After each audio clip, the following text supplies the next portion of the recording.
people out enjoying the outdoors on their bicycles. A question to ponder this morning, just how many people would stretch and do it properly before they get on their bike? We've enlisted the help of Dr. Ashley Todd here on CTV Morning Live. We're in Horlock Park. We want to go for a pedal, but you're going to make me wait. You're going to make me stretch before we do this. I got to warm you up a little bit first, Robbie. We got to try and avoid injury as much as we can when we're out this summer biking. Are you finding more people coming to your office needing a little bit of help, even from riding a bike and not doing it properly? Biking has become very popular in the city. The city just implemented all those new bike paths. People are doing it for exercise out with their family, and it's a great activity.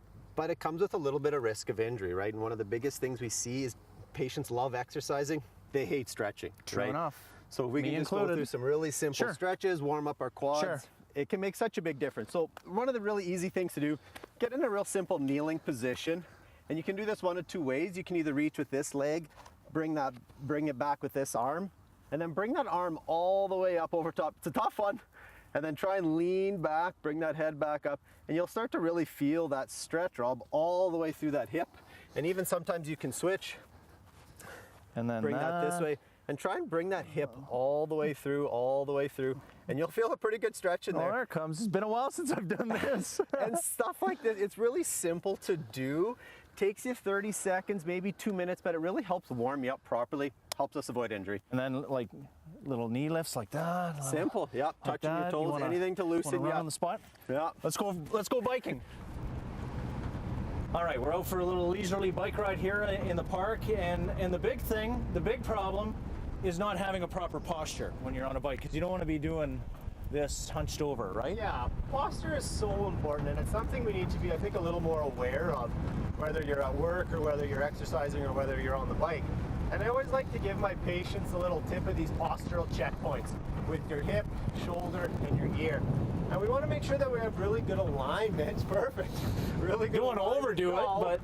And we just want to be able to draw a straight line right through those areas, because a lot of people tend to round their low back a little too much, puts too much pressure and strain on that area.